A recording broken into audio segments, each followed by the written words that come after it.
Nomor 1 Anies Baswedan dilaporkan ke Bawaslu atas pernyataannya di debat Capres yang dianggap menyerang Capres nomor urut 2 Prabowo Subianto. Bawaslu telah menerima laporan kelompok pendekar hukum pemilu bersih terhadap Anies yang pernyataannya dalam debat hari Minggu dianggap menyerang Prabowo baik secara pribadi maupun sebagai Menteri Pertahanan. Bawaslu segera mengkaji laporan terhadap Anies, sementara Cawapres nomor urut 1 Muhaimin Iskandar merespon adanya laporan terhadap Anies Baswedan ke Bawaslu. Menurutnya debat harus dihormati dan semua hal dalam debat diselesaikan di debat. Namun ia menyatakan Timnas Amin siap hadapi laporan itu. Ya, benar sekali. Kami Bawaslu sudah menerima laporan tersebut.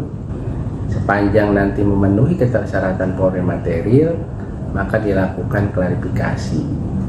Jika dalam persyaratan tersebut tidak memenuhi syarat Polri material, maka disampaikan kepada pelapornya terhadap status pelaporan tersebut. Informasi tadi juga menjadi penutup perjumpaan kita kali ini. Saya Cynthia Rompas. Dan saya Rahmat Ibrahim. Terima kasih, sampai jumpa.